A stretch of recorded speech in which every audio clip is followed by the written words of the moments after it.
बड़ी खबर, भारत ने अपना रतन खो दिया। देश के दिग्गज उद्योगपति रतन टाटा का मुंबई में निधन हो गया है।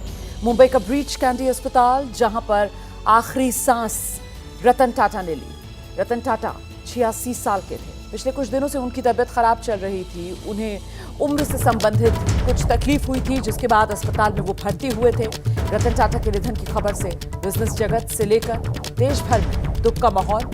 रतन टाटा एक ऐसी शख्सियत जिनकी जैसा बन पाना हर किसी के बस की बात नहीं। लंबे समय से रतन टाटा बीमार चल रहे थे। हालांकि पिछले दिनों जब अस्पताल में वो भर्ती हुए, उस वक्त जिस तरीके से अफवाहों और अटकलों का बाजार गर्म हुआ, खुद रतन टाटा की तरफ से एक स्टेटमेंट जारी करके अपनी सेहत को लेकर ये देश को जानकारी दी गई थी कि वो रूटीन चेकअप के लिए अस्पताल में भर्ती हुए हैं। रतन टाटा उद्योग में ईमानदारी, नैतिक और मूल्य आधारित नेतृत्व और परोपकार, यही पहचान रतन टाटा ने जो अपने 86 साल के लंबे जीवन में बनाई और जो इज्जत उन्होंने कमाई।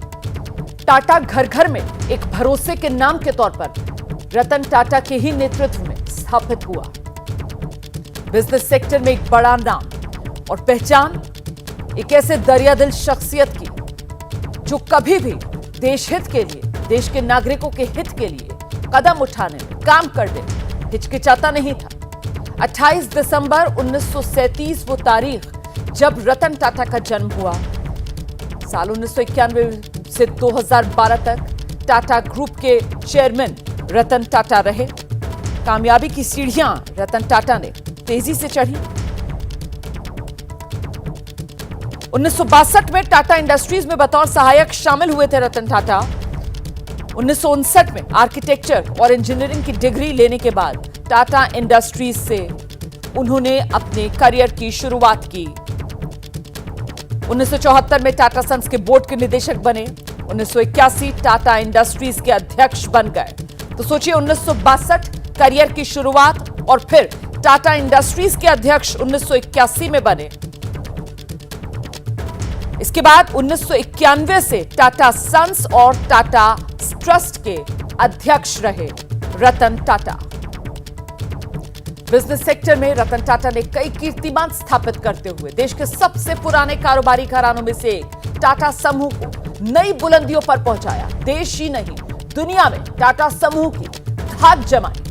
हम सबको याद होगा जिस तरीके से वो जैगवार वाली डील जो टाटा ने की थी, जिसके बाद देश ही नहीं दुनिया में टाटा की धमक, टाटा की धाक दिखाई दी थी।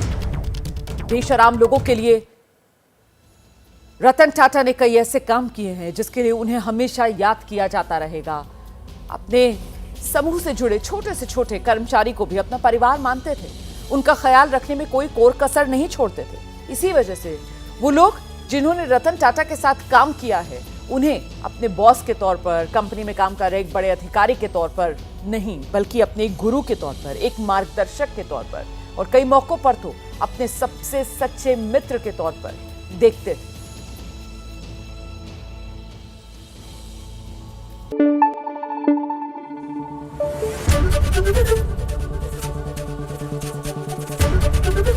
एबीपी न्यूज आपको रखे आगे।